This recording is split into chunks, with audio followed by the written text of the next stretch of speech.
Hello student, today I am going to teach poem, कविता तूफानों से क्या डरना। तूफानों से क्या डरना। अभी देखो आपका दूसरी इकाई का सेकंड लेसन है, वो आपको देखना है, ठीक है।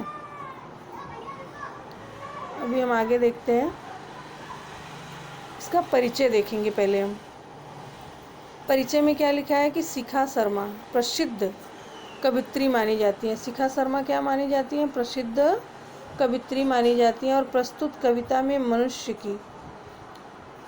की एक मिनट, हाँ, जुझारू वृत्ति को दर्शाया गया है।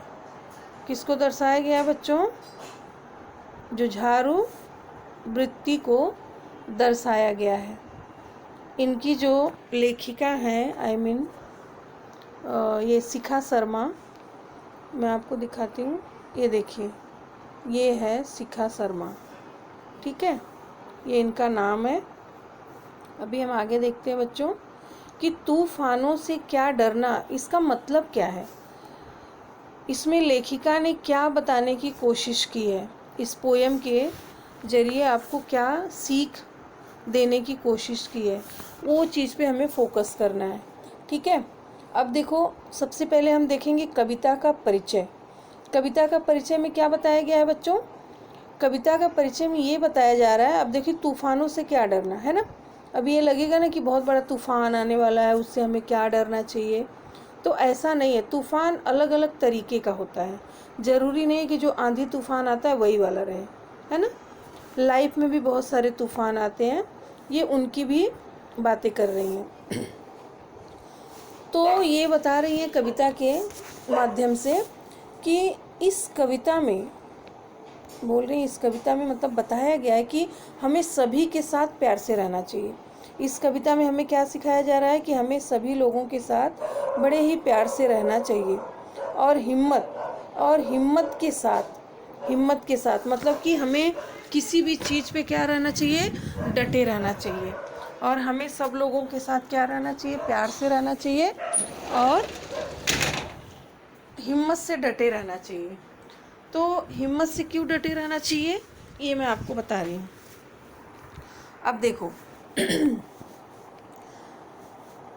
डटे रहना चाहिए मतलब कैसी भी परिस्थिति आपके सामने आ जाए, कैसी भी परिस्थिति मतलब सुख हो, दुख हो, कुछ भी हो, लेकिन आपको डरना नहीं है। वो भी एक तूफान का संकेत होता है। तो तूफानों से डरना नहीं चाहिए और हमें ज्ञान रूपी दीपक से अंधेरा दूर करना है। अब जैसे देखो, अगर हमारे पास ज्ञान नहीं रहेगा तो हम किसी चीज़ का अंधेरा कैसे दूर कर पाएंगे। अब देखो, अगर हमारे पास ज्ञान नहीं रहेगा तो हम हर किसी से कैसे भी बात करते हैं। अगर हम समझदार हैं तो हमें किससे कैसे बात करनी चाहिए वो हमें सीख लेना चाहिए, और वो हमें पहले से ही आता है। और उस हिसाब से हम उनसे बहुत ही प्यार से पेश आते हैं, और जैसी परिस्थिति होती है उसके हिसाब से हम उसको पेश करते हैं या उसका सामना करते हैं। कैसा भी तूफान आए, हमें उससे डरना नहीं चाहिए। इस कविता का ये आपका परिचय है। अब हम बच्चों पोयम देखते हैं कि पोयम में क्या बताया है, ठीक है। मैं आपको 4 लाइन का एक्सप्लेन करते जाऊंगी और आप लोग देखते जाएंगे, ठीक है। सबसे पहले जो हार्ड वर्ड्स है वो मैं आपको बता देती हूँ। अब देखो, तूफान ये दिया है ना, तूफा मीन्स क्या होता है? आंधी।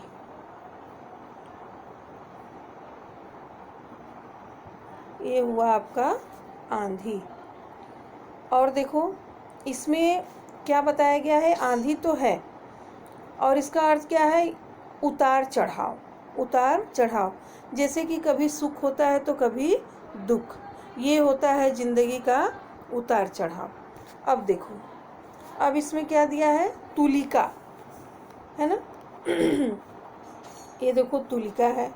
तो तुलिका का मतलब क्या होता है? ब्रश। क्या होता है? ब्रश। ओके। अब हम नेक्स्ट देखेंगे। नेक्स्ट क्या है? जो आपको बहुत कठिन लगता है वो मैं आपको बता देती हूँ, ठीक है। नेक्स्ट,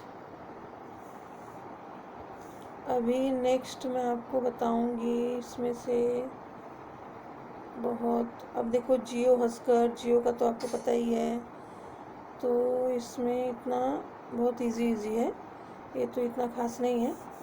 मैं आपको दूसरे वाला बता देती हूँ, इसमें से कुछ देखती हूँ, कुछ ज़्यादा कठिन है तो आपका अर्थों को मैं बता देती हूँ, ठीक है।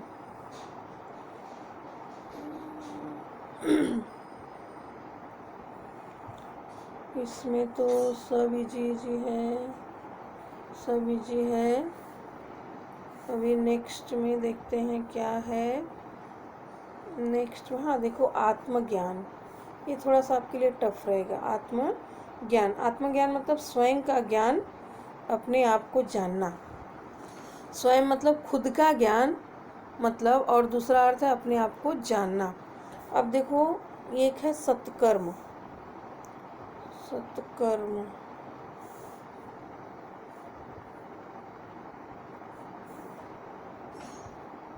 अभिमान मतलब आपको पता है बच्चों, अभिमान का भी बहुत है, जैसे किसी चीज़ का अभिमान करना, है ना, वैसे नहीं करना चाहिए।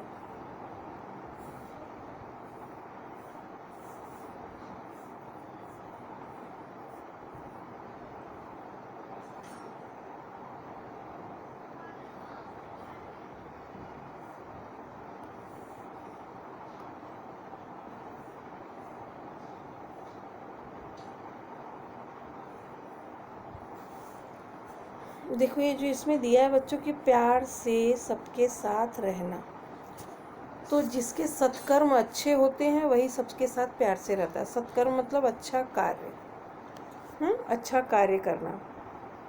अब देखो, अब हम आते हैं पोएम पे, ठीक है। देखो, नफरत करना नहीं किसी से, प्यार सभी से करना जी, तूफान तो आते रहते हैं, इनसे भी क्या डरना जी।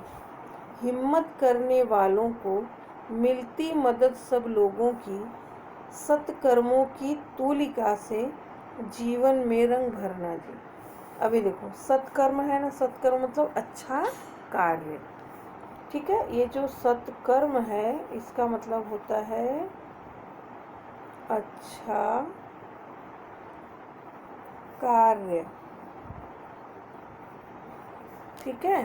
ये आपके हार्ड वर्ड्स हैं जो भी मैंने आपको 2-4 बताए हैं वो।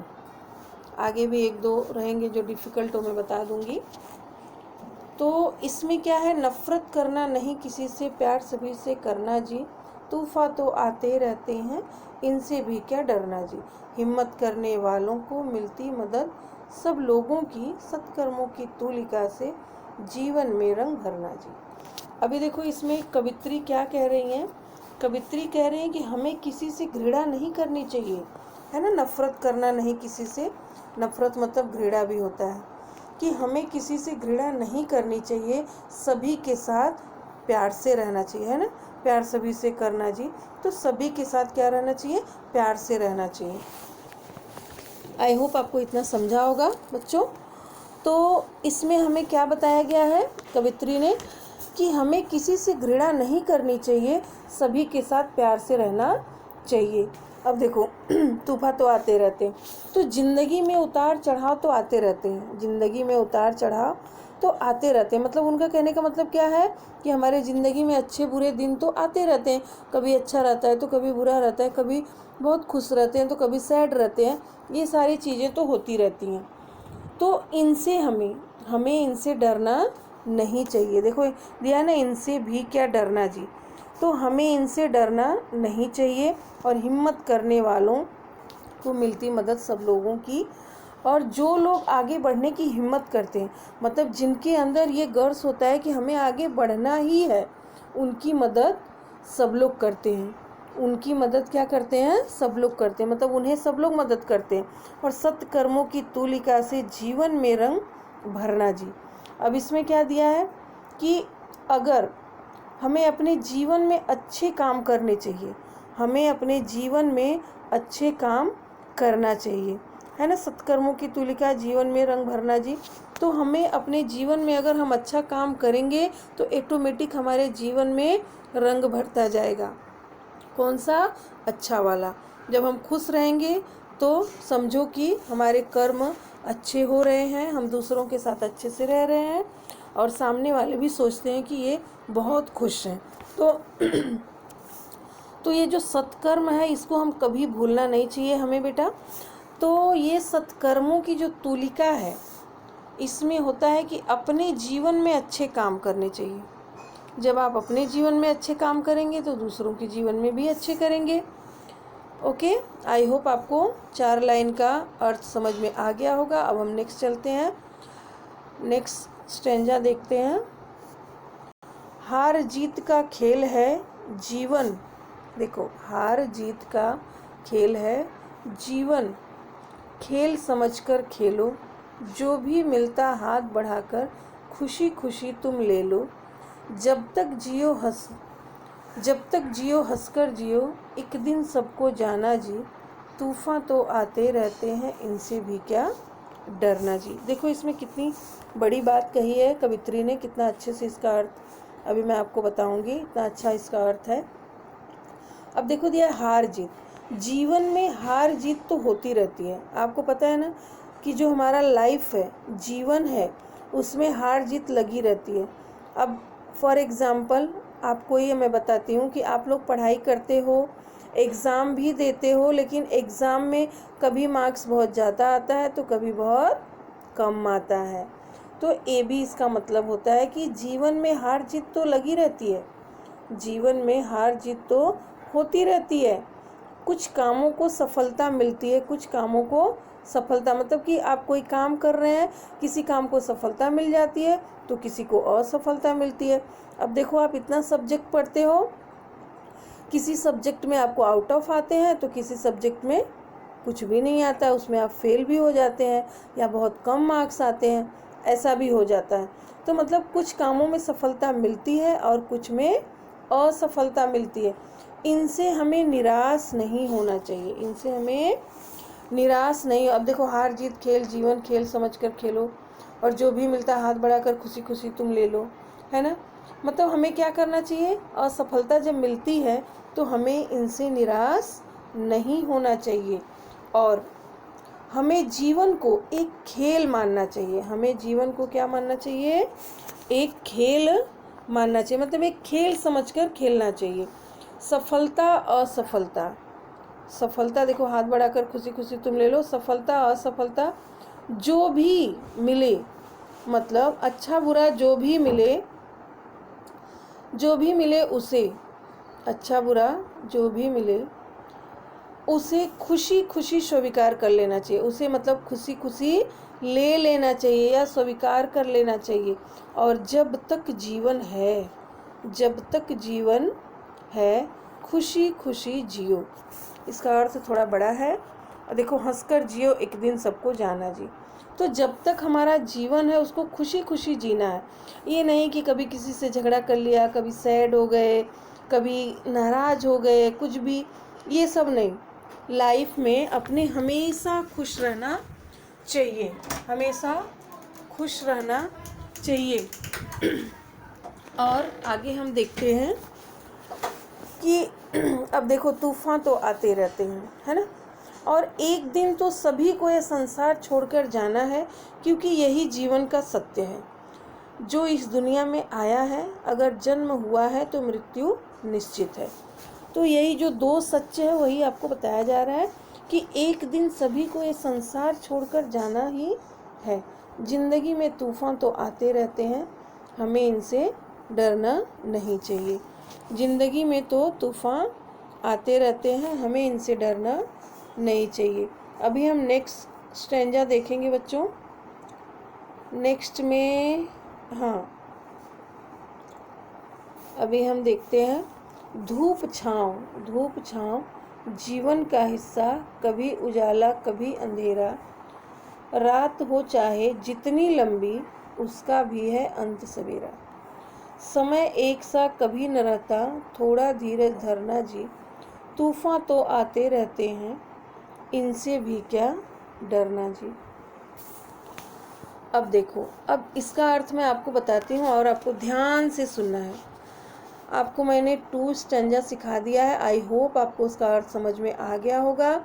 और आपको अगर नहीं समझेगा एक बार वीडियो देखने से तो आप 2-3 बार भी देख सकते हो। ठीक है, वीडियो का एक यही सबसे अच्छा है कि आप पोएम को जितना अच्छे से सीख पाओगे सीख सकते हो। क्योंकि अगर पढ़ाने से टीचर एक बार आपको पढ़ा के चली जाएंगी, फिर दोबारा आपको पूछने में उतना हो सकता है आप शर्माओ, पूछने के लिए नहीं पूछ पाओ। लेकिन ये वीडियो का एक अच्छा जरिया है कि आप इसको अच्छे से सीख सकते हो। ठीक है, तो अभी हम नेक्स्ट देखते हैं धूप छाँव। जीवन का हिस्सा कभी उजाला कभी अंधेरा। ठीक है, अभी मैं आपको इसका अर्थ बताती हूँ कि प्रत्येक मनुष्य के जीवन में उतार चढ़ाव आते रहते हैं। देखा ना, कभी धूप कभी छाँव। तो प्रत्येक मनुष्य मतलब हर एक मनुष्य के जीवन में उतार चढ़ाव तो आते रहते हैं। जीवन में कभी उजाला होता है, मतलब जीवन में कभी बहुत उजाला होता है तो कभी बहुत अंधेरा होता है। अर्थात कभी अच्छे दिन आते हैं तो कभी बुरे दिन। मतलब ये कभी उजाला कभी अंधेरा का मतलब क्या है? अर्थात मतलब इसका अर्थ क्या होता है कि कभी अच्छे दिन आते हैं तो कभी बुरे दिन आते हैं, है ना। परंतु यह बात तय है, परंतु ये बात सच है कि रात चाहे जितनी लंबी हो, चाहे वो अमीर हो चाहे वो गरीब हो, रात चाहे जितनी लंबी हो उसका अंत सवेरा होता है। अब देखो, अगर अंबानी है और एक गरीब भिखारी इंसान है, उनकी भी रात एक ही साथ होती है और सुबह भी एक ही साथ होता है ना। चाहे वो बहुत ही अनमोल रत्न खा के सोए हों, चाहे वो भूखे पेट सोया है भिखारी, लेकिन रात जो होती है सबकी एक साथ होती है और सवेरा भी एक साथ होता है। ठीक है, अब देखो, समय एक सा सदा नहीं रहता। समय एक सा सदा रहता है क्या? नहीं। समय तो नहीं रहता है बच्चों, लेकिन देखो सीज़न जो होता है ना वो भी एक सा रहता है क्या? कभी ठंडी रहती है तो कभी गर्मी रहती है तो कभी बारिश रहती है। तो ये तो समय है, कभी अच्छा रहता है तो कभी बुरा रहता है। तो इसलिए समय एक जैसा नहीं रहता और हमें विपरीत परिस्थितियों में धैर्य रखना चाहिए। हमें विपरीत मतलब कि अगर हमारी परिस्थिति खराब हो गई है तो उस परिस्थिति में हमें अपना धैर्य रखना चाहिए, खोना नहीं चाहिए। ये नहीं कि घबरा करके हमें परिस्थितियों से लड़ना छोड़ देना है, नहीं, हमें परिस्थितियों को डट करके सामना करना चाहिए, धैर्य रखना चाहिए। ठीक है, अब देखो आगे क्या है? तूफ़ान तो आते रहते हैं और ज़िंदगी में तूफ़ान तो आते रहते हैं, ज़िंदगी में तूफ़ान तो आते रहते हैं। हमें इनसे डरना नहीं चाहिए, हमें इनसे डरना नहीं चाहिए। अभी हम नेक्स्ट स्टैंजा देखते हैं बच्चों। नेक्स्ट क्या है और लास्ट। ओके बच्चों, अब देखो, देह अभिमान के कारण, देह अभिमान के कारण देखो कितनी महामारी है। सबको सच्ची राह दिखाना अपनी जिम्मेदारी है। आत्मज्ञान के दीप जलाकर दूर अंधेरा करना जी। तूफान तो आते रहते हैं, इनसे भी क्या डरना जी। अब देखो इसका बहुत ही सुंदर अर्थ है, मैं आपको बता रही हूँ। अब देखो कवित्री जी क्या कहती हैं कि हमें अपने शरीर पर बहुत अभिमान है, हमें अपने बहुत शरीर पर अभिमान। यह धारणा एक महामारी के समान फैली हुई है। इनका कहने का मतलब है कि कभी भी हमें अपने आप पर घमंड नहीं करना चाहिए। अगर हमने किया तो ये समझो एक महामारी की तरह है। जैसे कि कोरोना वायरस चल रहा है बच्चों, तो वो वायरस, जैसे कि कोई बच्चे होते हैं या कोई भी हो, अपने आप को बहुत खूबसूरत समझता है कि मेरे जैसा कोई नहीं, और कोई रहता है कि मेरे जैसा टैलेंटेड कोई नहीं है, जितना मुझे आता है उतना किसी को नहीं आता है। तो कभी भी अपने आप पर अभिमान नहीं करना चाहिए।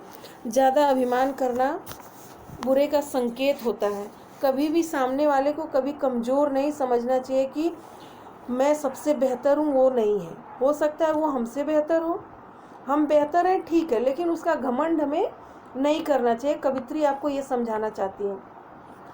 तो कहने का मतलब है कि अपने शरीर पर बहुत अभिमान है, यह धारणा एक महामारी के समान फैली हुई है। तो हमें कभी भी अपने आप के ऊपर अभिमान नहीं करना चाहिए। अगर हम किए तो ये धारणा जो हमारे अंदर की भावना है वो एक महामारी की तरफ फैल जाती है, उसके समान होती है। हमारी जिम्मेदारी है कि सबको सच्ची राह दिखाए। हमारी मनुष्य की जिम्मेदारी क्या है कि हमें सबको सच्ची राह दिखाना चाहिए। हमें ज्ञान रूपी दीपक जलाकर अज्ञानता को दूर करना चाहिए। मतलब जो हमारे पास ज्ञान है, अच्छे और सच्चे वाले ज्ञान, वो हमें दूसरे को देना चाहिए, ताकि जो उसकी अज्ञानता है, अंधकार है, वो दूर हो जाए। तो कवित्री का कहने का ये तात्पर्य है कि हमें ज्ञान रूपी दीपक जलाकर अज्ञानता को, हमें ज्ञान रूपी दीपक जलाकर अज्ञानता को क्या करना चाहिए, का अंधकार दूर करना चाहिए। और जिंदगी में तूफान तो आते रहते हैं, हमें इनसे डरना नहीं चाहिए। जिंदगी में क्या है, तूफान तो आते रहते हैं और हमें इनसे डरना नहीं चाहिए। ये आपका लेसन यहीं पे फिनिश होता है बच्चों। आई होप आपको ये पोएम समझ में आ गया होगा। अगर आपको नहीं समझेगा तो वीडियो को 2 से 3 बार आप देख सकते हैं, और ध्यान से सुनेंगे तो आपको ज़रूर समझेगा। अब इसमें देखो, मैंने समझा मैं इस लेसन में, सॉरी, इस पोएम में आपको क्या समझा, आपको यहाँ पे लिखना है, ठीक है। अभी देखो, शब्द वाटिका। शब्द वाटिका क्या है बच्चों, नए शब्द जो शब्दार्थ होते हैं। अब मैंने सत्कर्म का आपको बताया था ना, कि सत्कर्म मतलब क्या होता है, अच्छा कार्य। अभिमान मतलब, अभी मैंने बोला ना, घमंड होता है, तो अभिमान का घमंड। महामारी मतलब संक्रामक भीषण रोग, जैसे मैंने आपको कोरोना वायरस बताया, वो भी एक संक्रामक भीषण रोग है। तुलिका का मैंने आपको बता दिया। धीरज का धैर्य बताया, आत्मज्ञान का बताया। देह मतलब सबको पता है ना, शरीर होता है। ओके चिल्ड्रेन, तो अभी हम देखिए नेक्स्ट, आपको मैं सब बताऊंगी नहीं, आपको खुद से भी करना है। तो यहाँ पे आपको देखना है कविता में आए किन्हीं 5 शब्दों के विरुद्धार्थी शब्द लिखो। वो विरुद्धार्थी शब्द आपको इसमें से ढूंढना है, ठीक है, कि वो विरुद्धार्थी क्या है, ठीक है। तो विरुद्धार्थी आपको ढूंढ ढूंढ करके लिखना है। देखो, सबसे पहले देखो, आपका फर्स्ट नंबर का जो पैराग्राफ, सॉरी, स्टेंजा है, वो नफरत। नफरत का विरुद्धार्थी क्या आएगा बच्चों, प्यार। क्या आएगा, प्यार। अब देखो, उसमें अंधेरा भी दिया है, अंधेरा का उजाला आएगा, जीवन का मृत्यु आएगा, रात का दिन आएगा, और ऐसे ही आपको उसमें से ढूंढ ढूंढ के करना है, ठीक है। अभी हम नेक्स्ट देखते हैं कि नेक्स्ट क्या है, ठीक है। हाँ, ये सब आपको करना है बच्चों। यदि समय का चक्र रुक जाए तो इस पे आपको चर्चा करना है। हमारी सोच सकारात्मक होनी चाहिए, मतलब हमारी सोच सच्ची होनी चाहिए, सकारात्मक होनी चाहिए। समझो हमें, अध्ययन कौशल। मैं आपको होमवर्क भेज दूंगी चिल्ड्रन, वो आप कर लेंगे, ठीक है। मैं आपको होमवर्क सेंड कर दूंगी। ओके चिल्ड्रन, तो ये आपको जितना मैंने समझाया, शब्द वाटिका तो लिखना है, और ये आपको मैंने बता भी दिया है, ये आपको करना है, ठीक है। तो आपका लेसन यहाँ पे फिनिश होता है, ठीक है। ये है आपका तूफानों से क्या डरना। तो ये लेसन आपका फिनिश होता है बच्चों। Thank you.